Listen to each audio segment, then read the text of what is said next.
The film follows Dr. Rose Cotter, a therapist who was traumatized by watching her mother's suicide at the age of 10, as she meets with graduate student Laura Weaver in an emergency session after she is brought to Mount Pleasant Hospital. Laura, who witnessed her professor Gabriel Munoz bludgeon himself with a hammer just a few days before, thinks she is being visited by an evil entity whose curse has engulfed her life and no one except her can see it.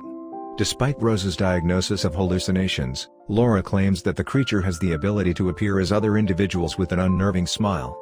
Laura then freaks out and begins smirking ominously before slashing open her neck in front of Rose with a broken vase shard. One of the detectives who interviews Rose about Laura's death turns out to be her ex-boyfriend Joel. Rose, still horrified by what she witnessed, recounts what Laura told her about being cursed by an evil apparition with a disturbing smile. Rose begins to notice Laura smiling at her in unexpected places. Rose is inspired by the visions to investigate Gabriel Munoz's suicide, and she discovers that Gabriel was also smiling strangely just before he died. Rose visits Carl Rankin, a patient who was previously admitted to the hospital for a manic episode.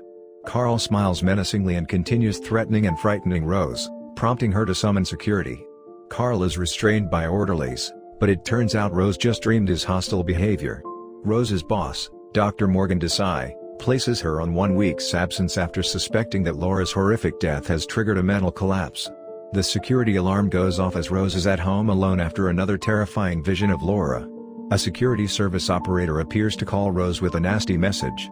Soon after, the genuine operator telephones Rose. Rose notices her cat is missing after her fiancé Trevor arrives home. When Rose becomes terrified again while reviewing audio from her session with Laura, Trevor needs to calm her down. Rose goes to see her previous therapist, Dr. Madeline Northcott, since she is concerned about her own mental health. Rose tells that she is having hallucinations, which Madeline connects to her mother's purposeful overdose. Rose's request for antipsychotic medicine is denied by Madeline. Rose and Trevor go to Rose's sister Holly's house for a birthday party for her 7-year-old nephew Jackson. When Jackson opens Rose's gift and discovers her dead cat inside, the guests are horrified. Rose trips and falls through a glass table when another image of Laura frightens her.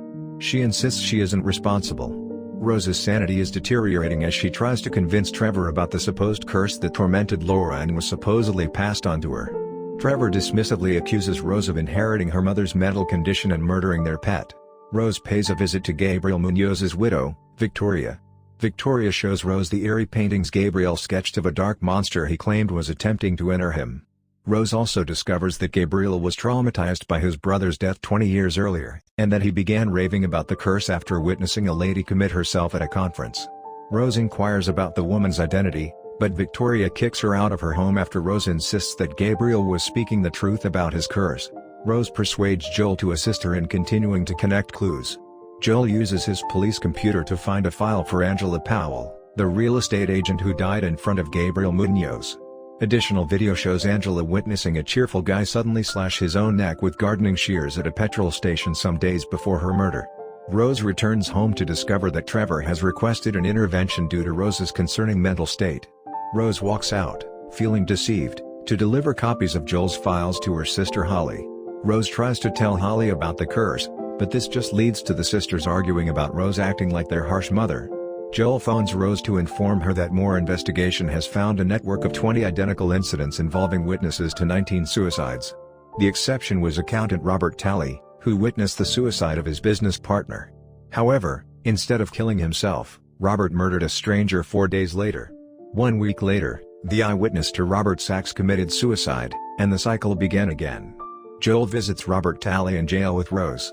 During the journey, Rose informs Joel, who is skeptical, that she believes the entity possesses individuals before they commit suicide, and she is concerned that her time with the curse is coming to an end.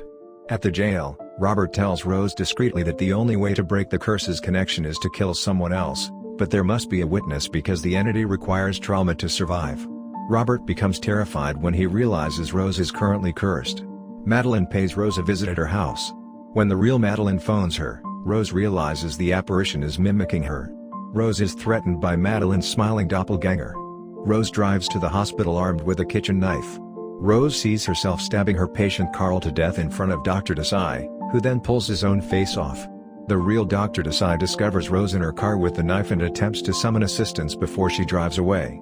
Joel calls to inform Rose that an APB has been issued for her based on her contact with her concerned supervisor at the hospital. Rose cryptically says that she will confront the monster and wishes to do so alone so that no witnesses will inherit the curse. Rose drives to her mother's abandoned childhood house. Inside, Rose is confronted by a vision of her mother, who accuses Rose of enabling her mother to die by failing to call for help after discovering her overdose. Rose accuses her mother of being a monster who abuses her. The vision then manifests itself as a lanky creature that attacks Rose. Rose uses an oil lantern to set fire to the beast. Rose then flees outside as the entire house catches fire. Rose pays Joel a visit to apologize for getting him involved in this mess and for not being emotionally available during their relationship. When Joel smiles oddly, Rose realizes she is still cursed. Rose escapes outside, only to learn that she never left her undamaged childhood house. The horror film's conclusion: Joel arrives at Rose's childhood home and realizes she is too far gone to help. Rose keeps Joel outside while the creature rips open her mouth to protect him. Joel enters the house just in time to watch Rose put herself on fire while smirking menacingly. Rose witnesses the monster, suffers a mental collapse, and is unable to move. By kindling a fire with her own body, she completely and fully lives the curse. And that's a wrap on this week's movie review. Thanks for watching. Remember to hit that subscribe button and turn on notifications so you never miss an episode.